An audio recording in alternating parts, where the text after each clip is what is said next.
All right, this is John Cola with growingyourgreens.com. Today we have another exciting episode for you. And guys, this one will seriously be messing with your mind because you're gonna learn things in this episode that you've never heard before about microgreens. One of the most common problems with microgreens is that people get mold.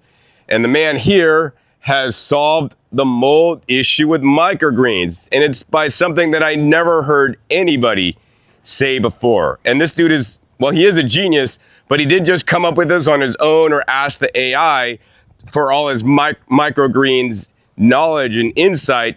He's literally been working in this industry since 1990, when he started one of the first businesses here in Miami to basically deliver microgreens to places like Whole Foods for 30 years while he was in his location in Doral, Florida. And I knew about him back then, and every trip I get to Miami, I was trying to like get a hold of this guy because he's always so busy and like make a video to his place. Since COVID, basically in the shutdown, he lost his locations. That he sold a lot of juice bars and they had to all shut down as well. And so now he basically moved his location, although he's still doing it. And he is growing like by special order basis only. So you can still order some of these very microgreens that I'll be sharing with you guys today. All right, so today we're gonna check out Green Garden Organics that are at present time operating their farm out of a refrigerated shipping container. And this is Green Garden Organics. You can check them out online and they are certified organic, non-GMO. All right guys, so this is Lou's current grow right here. And back in the day when he ran his business, once again, that was since 1990 until he still runs a business today, present time, which is 36 years. At some points, he grew as many as 5,000 trays of wheatgrass, sunflower greens, and other microgreens a week. And honestly, most of his business during that time was about 60 to 80% wheatgrass, because back in the day, wheatgrass was a thing, and most juice bars would have wheatgrass shots, and people were all up on the wheatgrass shots due to Ann Wigmore and the benefits of wheatgrass that she espoused and shared with the people. These days, of course, the wheatgrass as well as the barley grass are some dominant things he still grows. He also loves the sunflower sprouts or sunflower greens, as well as the peashoots. He also has of course, the broccoli micros going these days, as well as like cilantro microgreens as well. So that's like his main mix that he's growing these days that he would say are the most important microgreens to grow. And unfortunately, most people don't even grow the wheatgrass. Now, the other thing that you're gonna learn in this episode is that you're gonna learn how he basically grows without mold. You know, I know a lot of you guys watch this episode have had mold, and you can be like thinking to yourself, man, growing without mold, that's BS. Well, here's the thing. This guy, right, he's been growing, he started growing sprouts and microgreens basically like 46 years ago. He started business 36 years ago. So he's basically been doing this for 46 years, like growing sprouts in these trays, right? And especially, he was doing 3,000 trays a week, right, on a commercial production scale. And when you're growing that many trays, you can't be having mold issues, because guess what? If you have mold issues that week, then you might have to throw out your whole, all your product for that week. And then you can't give Whole Foods the microgreens they're expecting. And then guess what? They're gonna be like, oh, you can't do the job. You can't give us the micros every week. We're just not gonna use you anymore. And then guess what? Then you go out of business, right? So over all this time, he's basically been tinkering with, and more importantly, experimenting with. I mean, that's one of the things I love about Lou, is that he's like a little child. He always wants to try the next thing, try something new, experiment to see, even though he knows so much, if he even make it a little bit better. And then more importantly, unlike some people in the industry that are trying to share their, keep their secrets like secret, unless you join their private community or anything like this, right? My goal and my mission is to just share with you guys information so that you have the most success. And you like my goal and my mission of trying to get you guys out the best information so you have the highest level of success, which then in the end means you will grow more of your own food and eat it and then be healthy because of it.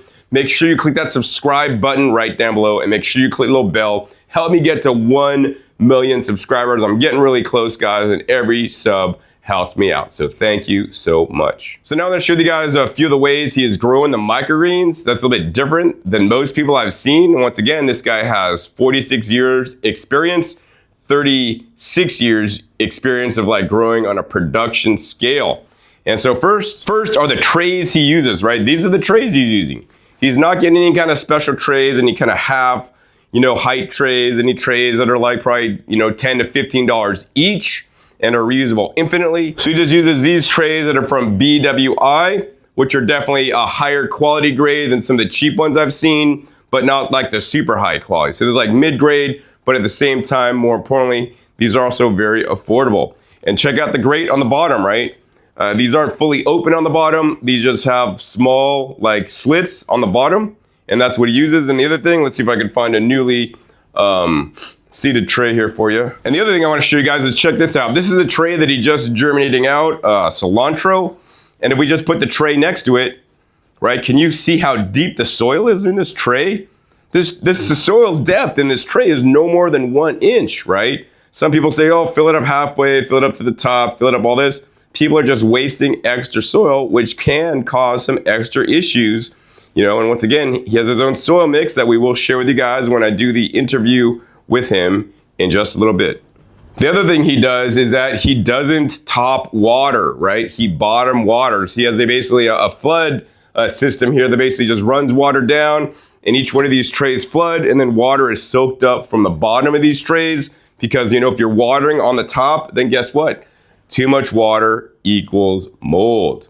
Now, another thing I find very interesting, and we are here in basically Miami, Florida, one of the most hot and humid places in the country. And I'm surprised to see here in the container, the insulated container, there are no fans running. Now, back in his commercial business, he did use some industrial fans to blow on there. And likewise, most grows will also have a dehumidifier. And there's no dehumidifier in there, right? So maybe using some of these tools may be helpful depending on where you live. But if you're like a master grower and you're doing everything just right, maybe you could not have some of these things, even in some harsh climate. Now, I will say the one thing he does have, of course, is a DC inverter air conditioning unit, because it is very important to keep the temperature in the proper range for the microgreens. All right, guys, so now I want to show you guys the range of microgreens that he's growing, which actually isn't a lot. Number one, we've got the broccoli micros, which are probably one of the most nutritious microgreens to grow. And if you're only going to grow one, I personally would say grow the broccoli. He also is growing things like the barley grass over here. And then up over here, he's got the buckwheat sprouts. They always have a little hull on there, so they're kind of a pain in the butt to eat sometimes. He also has the wheatgrass, of course. And then over here, he's got the sunflower greens, and I was like really surprised to see these are very small sunflower greens. You could tell the leaves are very small, but then you can see the seed size is also a lot smaller than normal. And then of course over here, he's got the cilantro microgreens, which are good for detoxification. And then lastly, he's growing the peashoots that so many people still like to this day. So another reason for Lou's success is that he is using good quality seeds, right? He's tested seeds from all different kinds of seed sellers over the many years he's been in business, and at certain times he's changed the different seed sellers that he'd use. And at present time, he's getting from ISS, which is basically they only usually sell to commercial farms. But some seed sellers such as True Leaf Market over in Utah will basically probably buy ISS seeds and then basically resell them to you with their markup. So yeah, you could go directly to the source. All right, guys, so now I'm gonna prove to you guys one of the observations I made earlier, and I said there's no mold in his wheatgrass. A lot of wheatgrass will get mold, especially depending on how you're growing it, as well as other micros. But let's check this out. This is a cut flat of wheatgrass, and you guys can see, like I'm seeing the fine root hairs, but I'm not seeing any kind of mold in here. And this is the one that he just cut to juice himself. And let's go ahead and check a fresh flat that's uncut yet over here and try to like pull this grass back and show you guys what's happening, right? Not seeing any mold, just seeing some fine root hairs.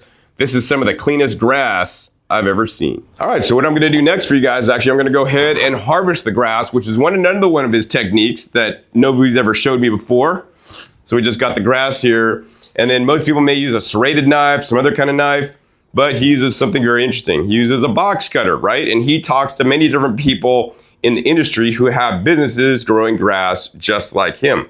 They'll bounce off ideas to each other, right? And then he'll learn things from them. He'll share things with other people so that the whole industry could get better. So he simply uses a box cutter, not just the ones that come out a little bit, but this one comes out super far. These things are also very inexpensive because cutting your grass could also dull your blade. You have to sharpen your blade all the time. When these things get too messed up, basically, you can give them to a friend who's still opening boxes because they work great for that. And then you can just buy another one because they're so inexpensive. Now, the downside of using this is that this is seriously like a razor and you can slice your fingers off. So you need to be very careful when using, literally a razor blade or box opener to cut your grass. So basically, I'm just gonna come and grab a whole handful and just take the blade, make sure all my fingers are out of the way. Wow, this thing is cutting like butter, guys. This is the easiest wheatgrass I've ever cut with this blade. No, I think last time I cut grass, I used scissors, but this is so much easier than using any kind of scissors. Now we're just gonna go over to the Dr. Squeeze Wheatgrass King juicer, and we're just gonna go ahead and juice some of the grass. This is the best way to get the wheatgrass into you, is to juice it, because we need to break down the fibrous cell walls of the wheatgrass and then extract the liquid gold, the nutrition, the vitamins, the minerals, the phytonutrients in the wheatgrass so that we could get the benefits out. I mean, cows could digest grass, but we're not able to digest the grass. So that's why we need a juicer to break down the hard fiber cell walls that lock up the chlorophyll, as well as all the other nutrition in this grass.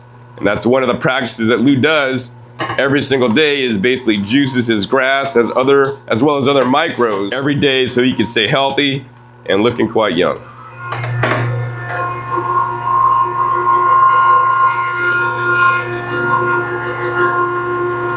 All right, guys, so I'm done juicing the wheatgrass, and as you guys saw, we started with the fresh blades of grass, and check this out, we ended up with this rope of wheatgrass. This stuff is extremely dry. I can't even sit there and squeeze any juice out of it that'll drip out of my hand. Super dry. The juicer's basically blown open the cell walls to now extract all the rich pigments out of the wheatgrass. And now I'm gonna go ahead and get to taste this wheatgrass that I've been told is super sweet due to the growing practices here. Now, to warn you guys, I've drank wheatgrass that tastes like, really not good before. I've drank a lot of wheatgrass on all my travels, so let's see what this stuff really tastes like.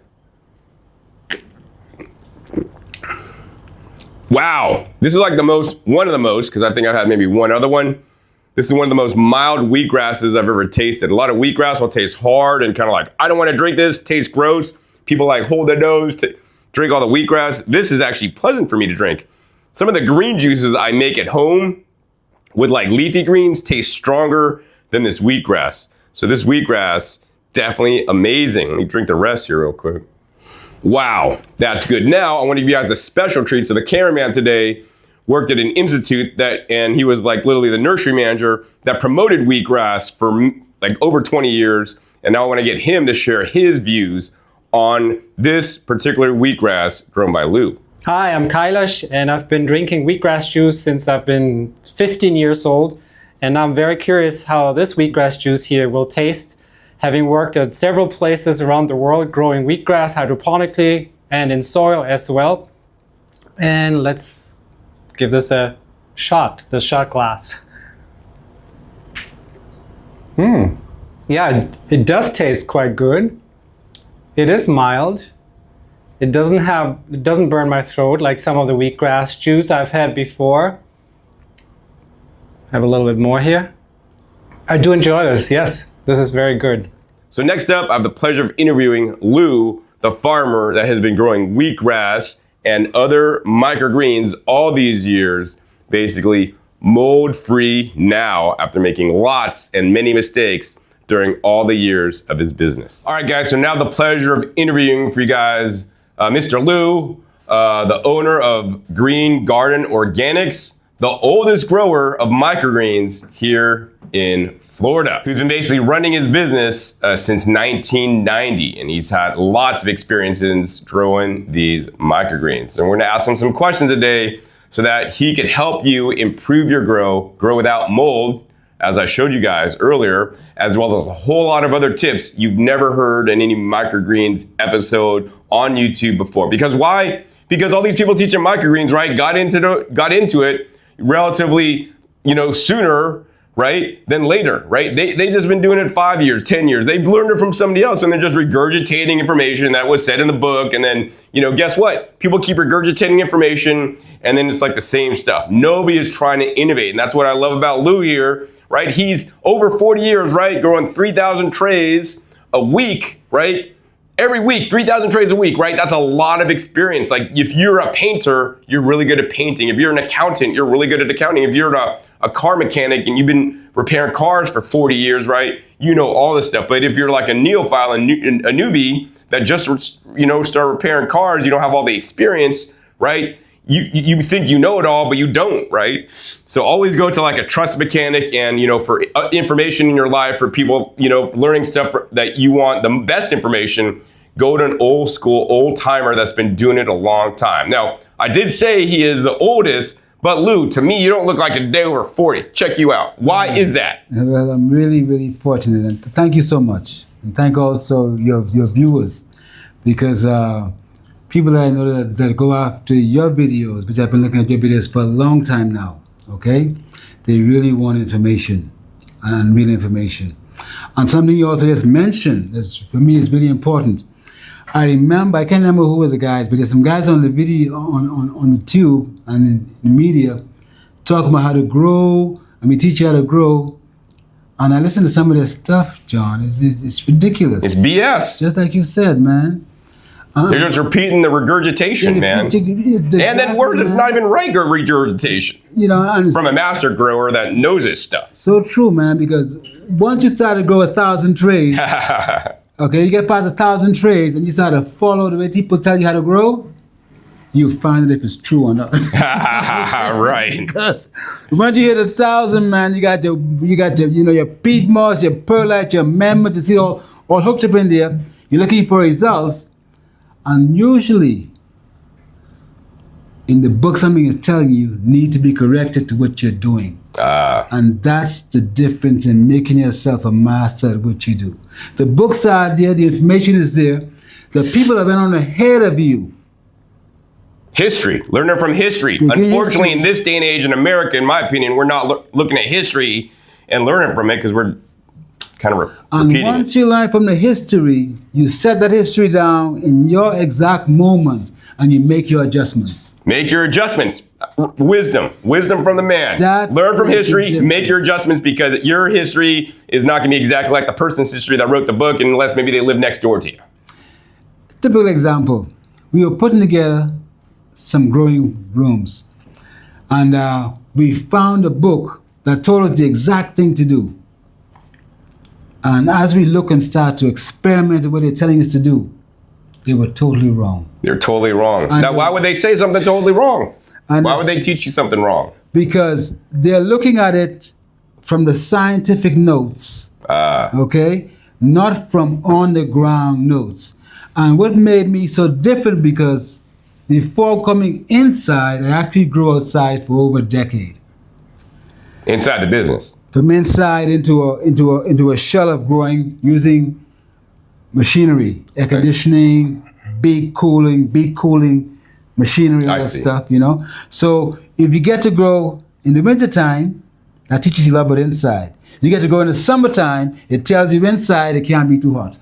You see? So all of these variations can bring to you exactly information on how to master what you're doing. So every time, for example, if you look at those trays of sunflowers down there, they're beautiful, they're small. You say, but they're small sunflowers. Oh, yeah, they're a lot smaller than I've ever seen. We use smaller seeds, and they happen to be sweeter sunflowers. And that's for a reason. Exactly. And the reason is because they're sweeter, they're more tender. More tender. You see? So everything has something in it.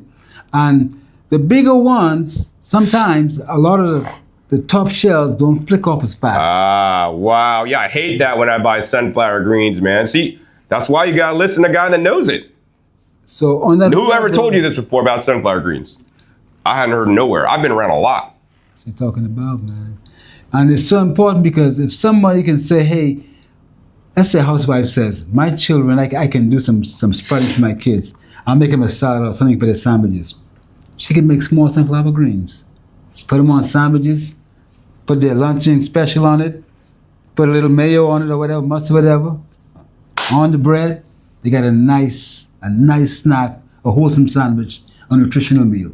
Simple stuff. And so back in the day, when I was growing wheatgrass, I grew it outside. Outside can be good for a family, but when you grow outside, you need to grow them among the trees to get the coolness. You need to have some shade, yes, some cover. And you want some air to blow through to make it a little bit cool. Very important. If not, you have to go inside. And the thing about outside also is that these are highly nutritional foods. So the animals outside, they know it. You can't grow those sunflowers outside unless some squirrels know that they're there. And for some reason, the squirrels love sunflower greens more than anything else they eat, like avocados. Between sunflower greens and avocados, the squirrels will show up on your door every single day. So if you want to attract squirrels to your door, your neighbors, right? Put some avocados and sunflower greens on there for them. Exactly. As a treat. And grow your sunflower greens inside and they'll be safe. Okay? And they'll be beautiful. The wheatgrass was very interesting. People don't study or follow the wheatgrass, the history of it. A lot of people don't. Dr. Wigmar was the ones that brought it to the American psyche. Okay? And she brought it to the American psyche because I think it was in the First World War, Second World War, her grandmother, that'd be the First World War, was in Europe, basically helping the soldiers by using little weeds and sprouts around, sprouted things, to give them, to help them heal their stuff. Because people didn't calculate in the war that there'd be soldiers that have effects after the war. Because remember, it was the First World War. So they knew all of this stuff. So her being like a native, Wigmore grandmother being like a native woman, basically would walk around and find sprouted stuff, plants and herbs to feed them. A lot of them were healed by it. When Dr. Wigmore came over here in Boston, she got hit by a car. And both of her feet, they were going to actually cut her feet off. And the day that they were going to cut her feet off, her uncle who she was living with couldn't make it. And she didn't want to go after he came anyway, on time. So what he did was he said, okay, we're going to put you out there on the patio. And she started to remember with her grandmother, the little weeds and stuff, the little grass and stuff was very important. That's what she started to do. And they got her a puppy, and the puppy started to lick her legs, man. And they found out they didn't have to cut her legs off. And she was able to run the Boston Marathon years afterwards. Wow. Okay? So from there, she started to see and try to figure out in health what was important. So back in those days, they just had a nuclear bomb, Second World War time, okay? And they were saying, if there was a nuclear bomb go off, what we will need or can use to heal us and to be able to make food fast. And that's how the whole idea of microgreens and sprouting was really born back in the 50s. Now, why did everybody forget about it? That's a good point. Because, you know, when she was studying this stuff, she went to some of the USDA top farmers to consider nutrition in wheatgrass and grains. And they said, it's some of the best nutrition. The nutrition in the wheatgrass was equal to a nice piece of steak. So instead of eating the friggin' steak, every now and then you could get some of the nutrition from the grass. And especially if you didn't have a lot of money back in the day, right? But trying to buy steak is expensive. Even today, some people can't buy steak, but seeds are super cheap. You could grow your own wheatgrass for next to nothing. That's correct. And the nutrition from the test is off the charts. It detoxifies the body, heals the body. But as time go on, people start to talk about this thing and that thing and all this other stuff. But the seed and the product of the seed, the young sprouted greens, is still #1 nutrition. Why? Because when the seed is young, before the real leaves come in, you saw these baby leaves? Yep. The nutrition is at its peak with the baby leaves. Yep, because? Okay? Because The plant uses its nutrition to grow. Yes, everything already pre-contained in the seed is already what it needs to get the first set of leaves. But after that, then it starts looking to the soil and getting nutrition from the roots. So once you cut these cotyledons, the true leaf isn't even in yet. They're basically cotyledons. You have an impact of nutrition. And we know already from the broccoli, all of that powerful stuff. Okay? And from the sunflower greens, the cilantro, the buckwheat greens, you chop those up, man, put them in your salad with some garlic. Oh, man. Some of that tahini, too. A little bit of that balsamic vinegar. You slap it in there, man. Oh, my gosh, man. You know, you got something that's healing, that's beneficial, that's anti-inflammation. You know, the scientists would say anti-cancer also. You're having stem cells from the plants. You're having an infusion of health, man. And it's so important, number one.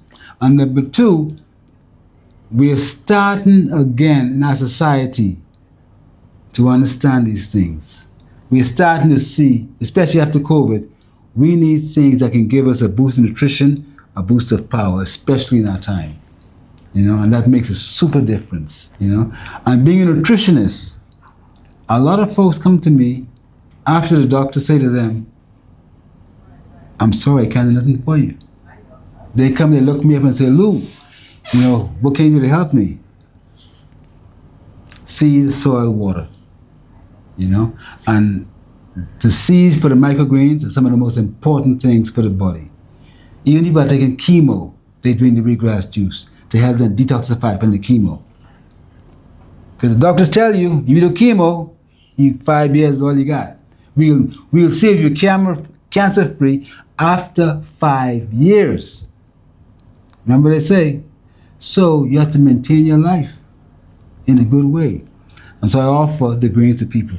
And I'm happy to be able to teach them how to grow their own greens. Because that alone is a chance for people to survive and have their own personal thing about health. You know, it's but people who have like homeschooling and stuff like that grow wheatgrass and microgreens, those kids can survive, man. You know? And thrive. And thrive, because the whole thing about the seed hitting the soil and being taken care of is the same paradigm of children in our lives. It's the same paradigm. So we treat them good, we harvest them, we use them, the kids learn about them, deal with them, they can have a happy life, man, and a healthy life. So I'm happy to be growing greens in these, you know, almost 4 decades now, right on 4 decades, a little bit over 4 decades probably. For commercial, for business. Almost 5 decades, just because your first grow was 10 years before that, exactly. Just for personal use. Yes, and almost 4 decades just for business, just growing grass and growing greens. I can really say that I've had some really wonderful help back in the day when we were starting off a business, because we had to put a team together that can produce one tray that's complete from seed, soil, every minute. 1 minute. They would seed a tray out every minute and just bam, bam, bam, bam. Every minute, man. This guy is quick, man. You know, and just stock them up, and then he put them all onto we had a big iron dolly. We put them into the grow room, water them down really well one time. All right, Lou, so I definitely agree with you on the whole greens part. I mean, after all, my channel is called Growing Your Greens because they're the most nutrient dense and calorie poor food on the entire planet. They're also super easy to grow because as soon as, especially these, seeds germinate and make the first set of leaves, you cut it down and then you can juice it or eat it. Or if you just want to grow outside greens, like I also teach on my YouTube channel. So I'm completely 100% with Lou on growing the greens, and hope you guys will grow the greens too. All right, Lou, so another thing that I said I'd share with all my viewers today is how do you grow without mold here? I mean, I was like, he told me he grows without mold, and I got my buddy here today, and I'm like, Kailash, check his stuff. And true enough, he's basically grown without mold, right? It's not spreading all over like some people, especially after the cut grass. I mean, most people, if you cut the grass, you're not gonna leave it where all the other grow is because that mold could spread. people would just take that out. But I mean, it's just sitting here like he don't really care. Maybe he's been too busy, or maybe calling him out on something. But still, he ain't got no mold. So like, Lou, what is your secret to not having mold when growing all the grasses and microgreens that you're growing? Well, being a grower over several thousand trays, one of the things, and we talk about success in growing the wheatgrass and greens, but one of the things that's very crucial, and you learn it early in the game, because as you start to grow greens and you get to be about 1,000 trays of microgreens, and you start to look, you don't want to have mold. Because if you have mold in one tray, it just domino flows downhill. You get mold in everything. So you have to be on point. And one of the things I noticed is that all the books that are written about growing usually comes from the north, especially microgreens and wheatgrass. And those books and the energy and the knowledge, and I say this because I actually met Dr. Wigmore, Dr. Ann herself. She came to my house in Matilda Street, Coconut Grove, where I was living, but I still live now, but at the time when she came down. And I read her books because her books take me to the first part of it. And one of the things I noticed was that everybody soaked their seeds. I started soaking my seeds also. I started to soak them outside, then I started putting them in the refrigerator. And what I noticed was that if you soak in the refrigerator for 2 hours, when the seeds basically were still hard and not even really soaked, you get better results. So I took it to the next level. I just stopped watering. I do the first water on my seeds, and then I stopped. Okay? And a good water, cover it with another tray or something. When it sprouted and started to be a little baby and say, "Hi, Mr. Lou, I'm here," that's when I took those seeds and I started watering that tray that they were on. And that gave me the perfect wheatgrass tray without mold. And that's how I started growing it. And it's interesting because I looked through all the books, most of the books, okay? Some of the new ones, like by Andrew Newbies, has some new ideas in them. But most of the books that I looked through said, water them, wash them, all of this stuff. No. You get your seeds on paper ready, mold-free, E. coli-free. And most of the good companies that produce seed now have that capacity to tell you that. Once you have that, you just put them on the soil, rinse them to the soil one time, store them away, cover over, and let it start to sprout. It takes about 24 hours the most in this kind of weather here in South Florida. If you're up where it's colder, it'll take you more time, And if you're up where you're colder, you might have to change the way that it's done, okay? But still, if you're open to it and you can balance out, down in South Florida here, where the humidity is high, even in the islands, you don't need to water your seed. And that will take away that mold issue, or to reduce it very much. And if you have high quality seeds, usually the mold quality is really low, the mold level. So you're free and set to grow. Wonderful. So another thing I learned from you that was very interesting, because back in the day when you had a facility, right, you would have to take care of some maintenance issues around your facility so you could also avoid the mold. And what was that? What we would do is we'd make sure every 3 months clean the condensing unit. Clean it out really good. You can spray some hydrogen peroxide, a little bit of chlorine or whatever you want to play, or some people use today, what is it called? What's it called? It's a sanitizing thing. But it's basically ammonia and hydrogen peroxide, okay? And basically you spray the coil, clean them off. You do that 4 times a year, not a mold problem. Mold says bye-bye, and that's what you want to do. Yeah, I mean, one of the things, sometimes I'll rent a car in the tropics or something, and I turn the AC on, it has this funny smell. I'm like, oh shit, there's like mold in the vents. That's because they're on the condensing unit, and if you don't take care of the problem, right, you're just spreading it out. So even maybe if you have an air conditioning unit, and you're doing it inside, you may want to check your AC unit and definitely make sure you regularly change your filters. All right, Lisa, another thing I want to talk about today is why don't you have any fans or dehumidifier in here? Because I know a lot of microgreens grows that I go to, I mean, those are like essential not to have mold. Why don't you have those here, and why do you still not have mold? Well, one thing I learned is this. Even if you have these condensers and coils, If they're dirty, you're gonna have mold. And I think a lot of times people are just spreading it around. People are they're having all these machines, they're using them, they're not cleaning them, they're spraying them all around and taking it from one spot to the other spot all the time. Okay? So if you can just clean that condensing unit, cut it off, clean it, make sure it's clean, make sure it's dry, then cut it back on. Clean your room up also. Okay? So you clean your room, you clean the unit, put a couple of nice filters on your unit if you're having a problem, and that's it. Go with it. It will grow. Cut down on your water. Don't wash those seeds and don't soak them. It'll go perfectly well. In fact, I didn't believe in not soaking seeds until I saw it work for just about every microgreen that I planted. And one of the hardest ones I didn't believe it would work for was the sunflower. Yeah, I mean, it's got a thick husk on there. Oh. Yes, man. So, you know, and the whole thing with sunflowers was you put them in a bucket, you put a bucket over them and you press it down. Weight it, yeah. And you weight it down and you put water in the bucket. No, no, no.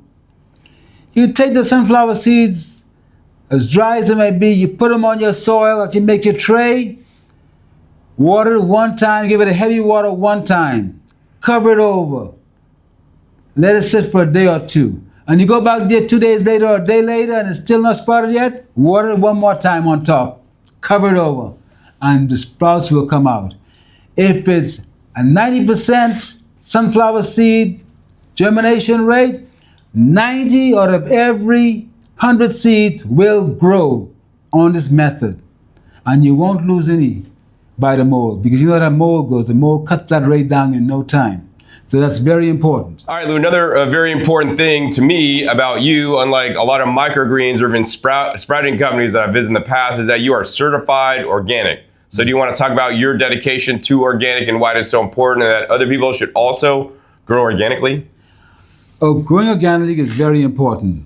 Certified, well, it's a cool story because now you start talking, I have to go back. There was a time when there wasn't certification.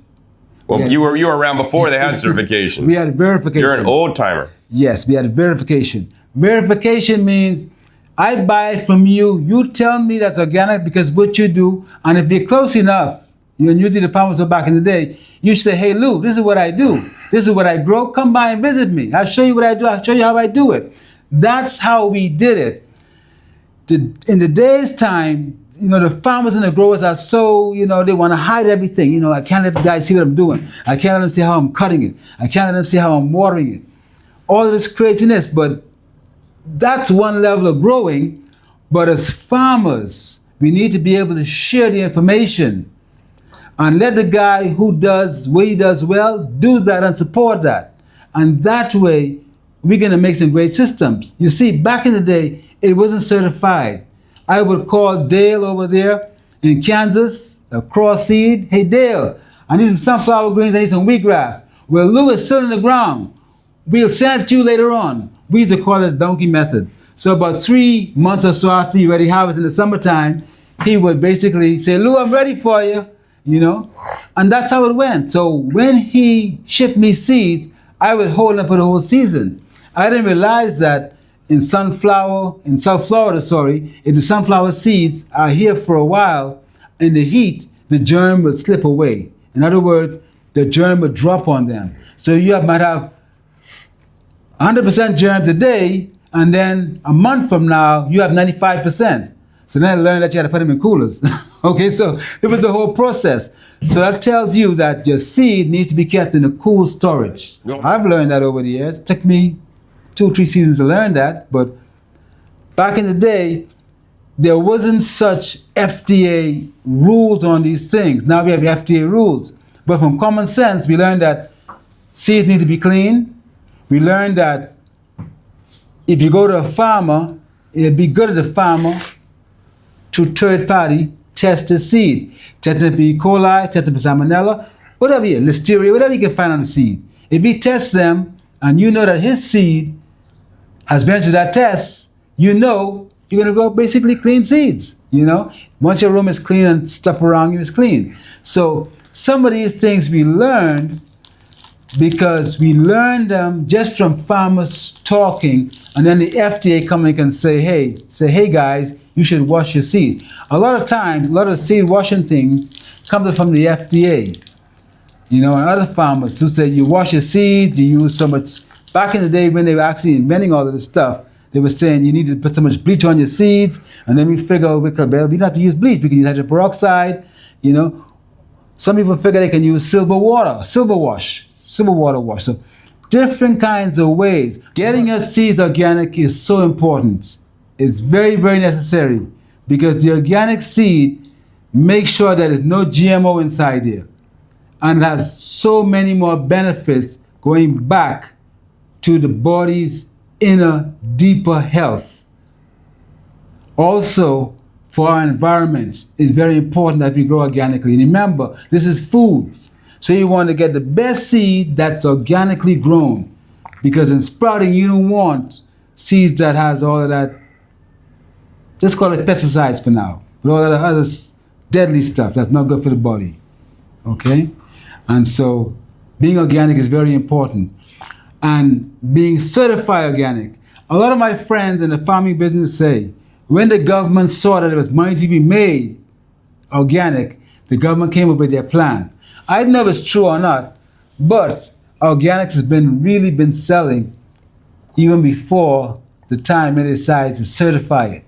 But I feel with the certification, they brought a lot of things in to say, hey, we need to have it this way to make it clean.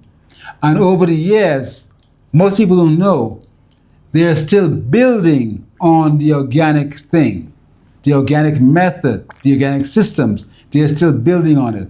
So when they start off, they probably use about 75%. They had to use different things and say no to different things, and this is how it's going to be to bring it to where it is today. And I say today, they're still working on it, but it's very clean how the food is being sourced, the seeds are being sourced, and how they're being used also. The other thing I would say about organic is, especially when growing microgreens, basically you got to think about all the nutrition from the sprout or microgreen has to already be in the seed. If it's not in there, it's not going to be in the sprout or microgreen. Typically, when things are grown organic, they have higher amounts of different phytochemicals and phytonutrients, vitamins and minerals in general compared to organic. Because why? Because the plants need to create their own plant defense chemicals. They'll react to stress, react to bugs and all these things. And of course, especially when you're eating some microgreens, you don't want to be eating any kind of pesticides. So I definitely am 100% with Lou on that one. So Lou, another method to your success is your soil. So I did show people that you only fill these trays up like an inch, which was like, I was like, whoa, this is crazy. But now I want you to share with everybody out there watching your specific soil mix. Once again, the soil mix, once again, is something that can basically cause you to have mold or not, because if it's too moist, holds too much water, things can't drain, then you're not going to be as successful. That is a very good point about the soil. The soil mix has been really, I would say, our secret soil mix has been one of the things that gave us so much success. But because I want to share on the level with everybody that's watching this video today, seeing that John has brought it to my attention about these people that grow greens and charge you these crazy prices for all these programs. This secret soil mix is going to give you success. You can use core, perlite, with peat moss, perlite. You can adjust the percentages to what feels good when you're making your trays. Now, when I said what feels good, that's important.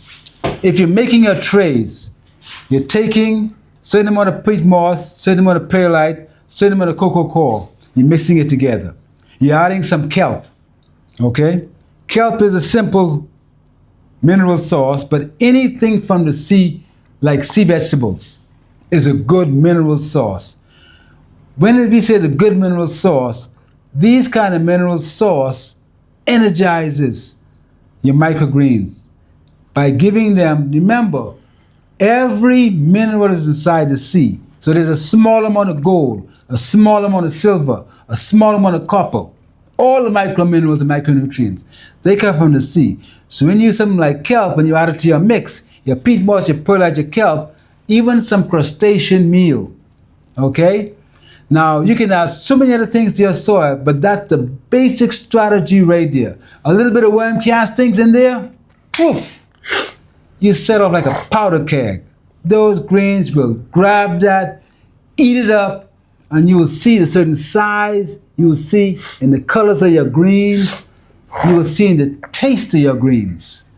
Okay? That power that helps your immune system, because see, your immune system knows it right away. You know, you can buy greens from the store, and that's great. But when you grow them on that tray, and you can cut from that tray daily or twice a day, and put it on your salad and greens, you feel it. You know what the feeling is like? You lay down in bed and time to get up, and you put your foot on the floor, and you, boom, I'm up. That's the feeling you get from really good, healthy grown microgreens. And if you put it in your house, it'll add vitality to your family. That's the reason why it's so important to have a great soil. And in that soil, like I was telling you about, once you mix that up, you put it on your tray. Most people take it and shake it out, but I have a little spatula. It's a wide one, but it's long, and I go across the tray, and I watch how the soil fall. So if you have too much moisture, it won't move. It'll get sticky. Just enough moisture, it'll move, like butter on the tray. You basically smooth it to balance, and you throw it on the tray. If you are not certain, you can fill the tray up to half or 3/4, just to get to practice. Because remember, a lot of things is practice, and I've been through thousands of trays, hundreds of thousands of trays, millions of trays, just to get that flow. But if you were to take your trays that you grow and just basically move that spatula across there to smooth it out, you get better and better, you make a more balanced soil, and it's important to have the top balance when you're cutting. That's why you need to smooth it out. So when you put your trays on top, your seed on top of that, it's all basically balanced out. So when you cut it, you can just make a cut. You don't have to go up and down too much. That's the whole importance of making that balance like that and having a good soil mix. All right, wonderful, Lou. So you shared what's in your soil mix. You know, and I know, you know, your soil mix is kind of like, you know, very important to you, because without it, you wouldn't succeed. If you don't want to share the exact amounts, I would share the exact amount. Can you share even just like a range of amounts? But also, too, it depends on the quality of each material. You know, coconut coir can vary widely. Peat moss is maybe more stable, and perlite is just always the same, unless depending on the size. So also state the size. But you could have a good quality coconut coir, bad quality, which is totally another episode. But you know, what are the percentages of each ingredient? I would say go with peat moss, 2 to 1 perlite.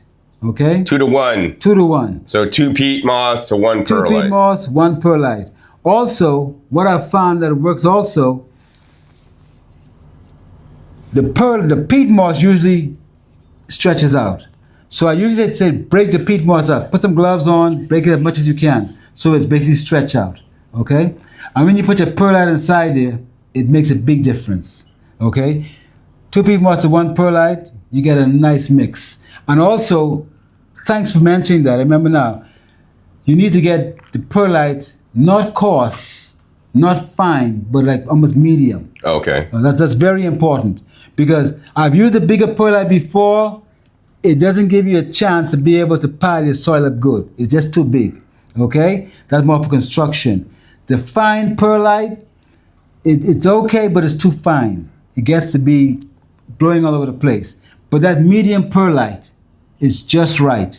That mix of peat moss, some kelp. With the kelp, I would say 1 teaspoon to a tray. 1 teaspoon, not even a lot. And you're using the granular kelp. The granular kelp, that's correct. The granular kelp, okay? And for the crustacean meal, I'd say 2 of those. 2 teaspoons of crustacean meal per tray. Why? You get the chondroitin.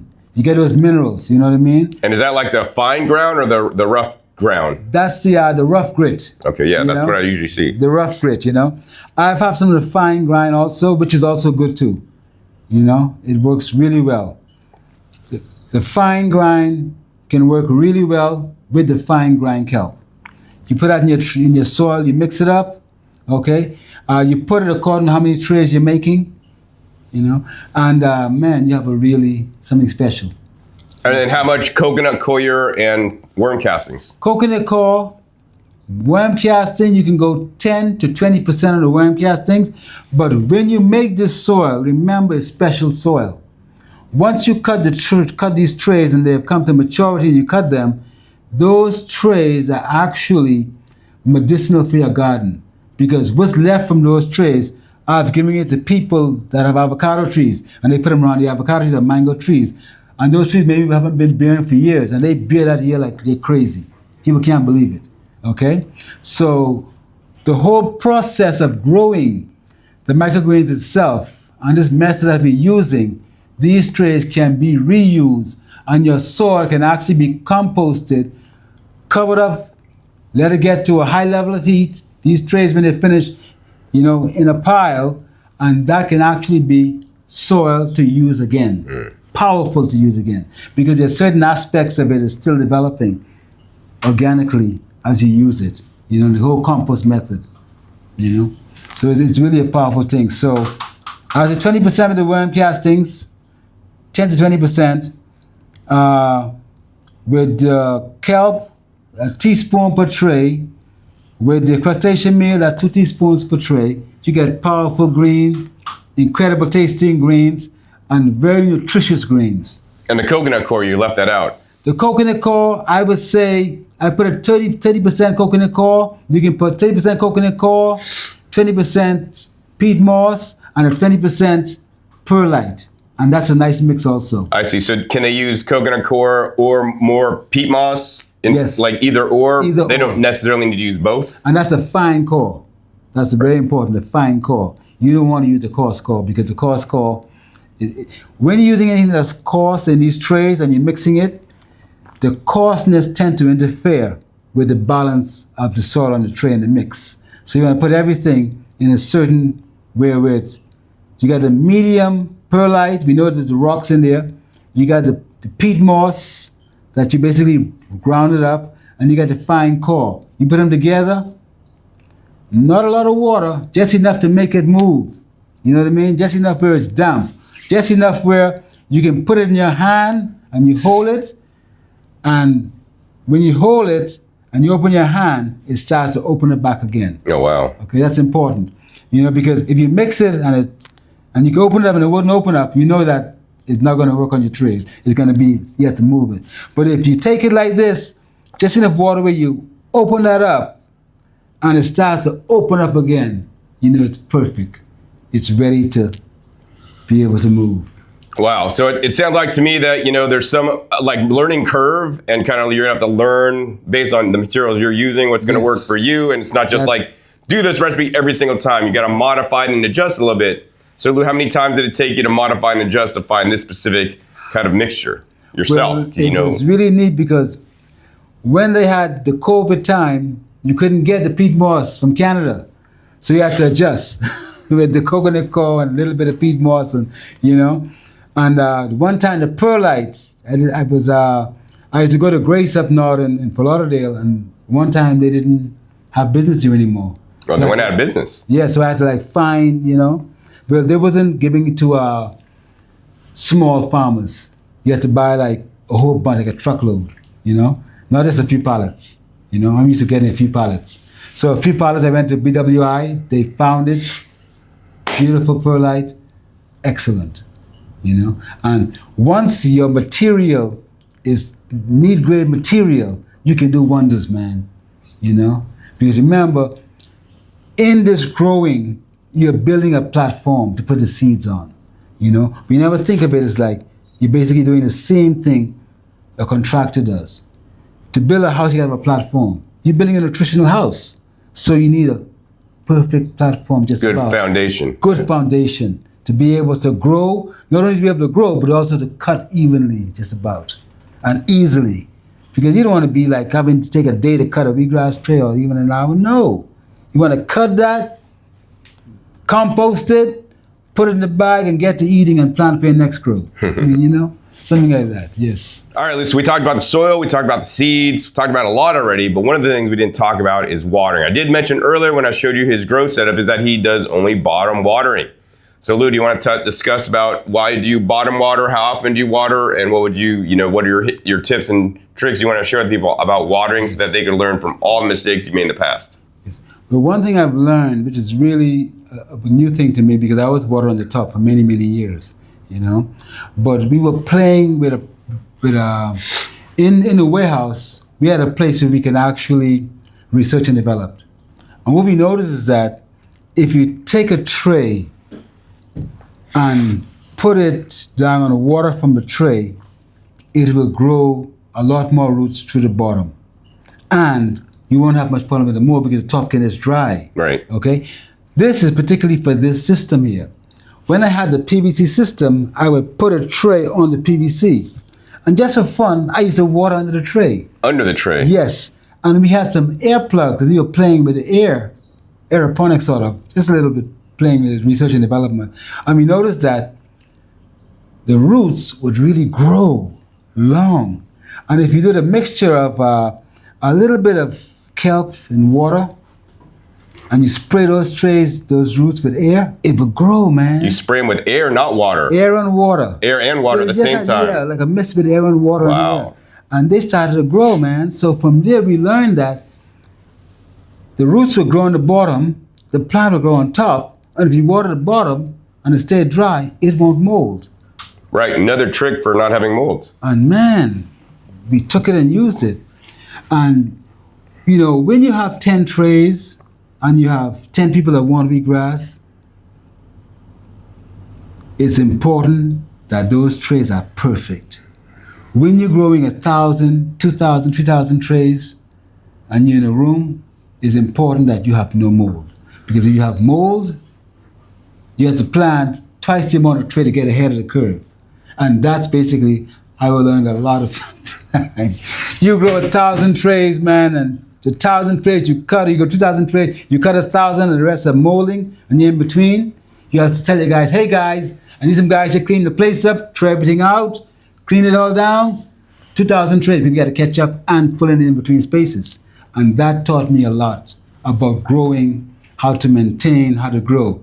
And when I saw some guys on the internet, back to what you were saying when you first said to me, Lou, this is what I see, you were correct. People saying to people, this is how you grow it, I'm going to charge you this amount for it, and people getting mold. I said, no, man, I will tell you for free what you need to do to grow great stuff and share it. All you got to do for me is do one for the Gipper. I said one for my nephew Nicholas. Just grow something else and share with your neighbors. One for John. Okay? Word. On that channel. Yes, man. Because people can learn something here that they can take to their community. Make their community better. We need to help each other in this world. It's very important, especially in these times. So I'm really thankful that you came by. I mean, you've been trying to do this for years. Yeah, I've been trying to do it for years. In South Florida, I would say one good watering a day is fine. If you have fans or some place where you have a big system and it's chewing up the water or you're keeping it really dry, then you have to water a bit extra. Okay? It's very important that you check your roots. One time in South Florida is good, especially if you're outside where it's hot and humid, okay? But you want to get some air blowing. If you're inside, you have a big commercial setting, check the bottom of your roots on your trays. Make sure they have some moisture there. And if your trays are molding, just cut back on the watering. Okay, tell you have too much watering, okay? And any questions, hey, look me up, Green Garden Organics, Mr. Lou. I'll be glad to give you an answer, okay? And you mentioned John and what he's doing. You ain't got to talk money. His family. We do it right. Thanks. So another question I want to ask you while I still got you, and we got to sign off here pretty soon because my memory card's almost out. Right. But the question is, because you've been doing this in the business, right, for almost 40 years now, growing for almost 50 years now. And I know you've seen a lot of people trying to sell you people programs and telling people the wrong stuff, like some of them we discussed earlier. But what's one of the biggest mistakes that you see people trying to sell you this stuff and program for money? That's also a big mistake that you want people to avoid. Well, what I've noticed, the first time when I checked this out was that people will sell you the program, but it's up to you to do your research before you even start the programs. And one of the best places to go to John's website to look at these simple things that he gives you for free already. Okay? Make a call to me. Because the money you spend on these programs, you can spend on your own equipment. And one of the most fatal things I notice is that they don't go through none of the FDA stuff. How to grow, how to deal with the FDA, how to deal with seeds, all these shortcuts that he have here already. And some of these programs start at like $1,000, man.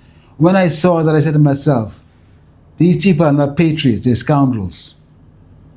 So look at what John does. Go to some of the videos. Any questions you have, feel free to contact me. Okay, Green Garden Organics. Okay, or I'm a Lion Farm. A lot of times I'm a Lion Farm down here too. You know, right next door. I'm working with them. So contact me and I'll be happy to help you with your project or give you a dry run of what we do here. Okay? And then if you feel like you want those guys to sell you something, you can go to them and cut up and say, I want this, I want that, I don't want that. Okay? You can prove for yourself. Because John took some time to make this video, and I'm happy to be here with him doing this work. Thank you. It's important work for our community. Yes, man. And the other thing I'd say is, everybody's always trying to sell you guys a cookie cutter approach. Do this system anywhere in the country. It'll work. Lou knows specifically what he knows about Miami, but also Lou connects with microgreens and wheatgrass growers all over the country growing in different environments, and they talk amongst each other so that they know, all the specifics. So if you guys are looking to, start up your own operation, you can hire Lou and he will consult with you and give you guys a customized approach for your specifics. I mean, he knows all the basics, but sometimes, you got to have that touch to know how that soil is made. You got to have that touch to know how much to water based on, the humidity outside and what you need. Because once again, he has grown maybe millions of trays at this point, right? He knows how all this stuff works, right? And he's not going to say a cookie cutter approach. He'll tell you exactly what you need. So whether you're just a home grower that want to learn how to do it, he'll consult with you guys over the phone and lead you, one step of the way so that you guys can be successful. So, I really honor Lou for doing that because I don't have time to unfortunately reach out and talk to every one of my viewers. But, he is there to do that. So that's what he will do for you guys, help you guys start a business, help you guys just growing at home. And of course, if you guys are here in the Miami area, you could special order some of this special wheatgrass and other micros. So Lou, how can somebody contact you to do this? You can contact me through Green Garden Organics or through Lion Fruit Farm. And just say, the message from Mr. Lou, I got a problem or question, and I'll get back to you. Okay? They get to me and I'll get right back to you. Okay, so I want you guys to grow, be safe in your neighborhood, be nutrition and bring nutrition offerings to your family table and your neighborhood. And yes, John, let's do it, man. All right, man. For sure. Growing green. That's what it's all about, man. All right, Lou, thanks for having me out today, man. It's truly a pleasure, man. Truly a pleasure. Yes. All right, guys. So if you guys want to contact Lou, I'll put a link down to his website right down below so you could, contact him. He also is getting into, which we're not going to talk about, into like new teas, like teas and different remedies, coming from the islands, finding, island, think of some of the things that he grew up with on the islands available here in Florida, for the community. So if you guys enjoyed the episode today here at Green Garden Organics, be sure you give this video a big thumbs up. And if you want me to come back and interview Lou in the future, make sure you share this video with other people. If I see this video gets a lot of views, I'm like, oh, people like this content, I could come back and interview literally the master that's been doing this, growing microgreens for the last 50 years. Also, be sure to click that subscribe button right down below so you miss my new and upcoming episodes. I've come in every 5 to 7 days. You know I'll show up, what you'll be learning on my YouTube channel, and make sure you click the little bell so you know about it as my new videos come out. And finally, be sure to check out past episodes. Past episodes are a wealth of knowledge. Over 800 episodes at this time on this channel dedicated to teaching you guys about how to grow your own food. And I'll put some links down below to Lion Farms, which is basically where Lou is co-housed at, where he runs his farm, which is another amazing farm in this area, and I made some amazing videos here last year that I don't want you guys to miss. So with that, my name is John Kohler with growingyourgreens.com. We'll see you next time. And until then, remember, keep on growing. Keep on growing, man.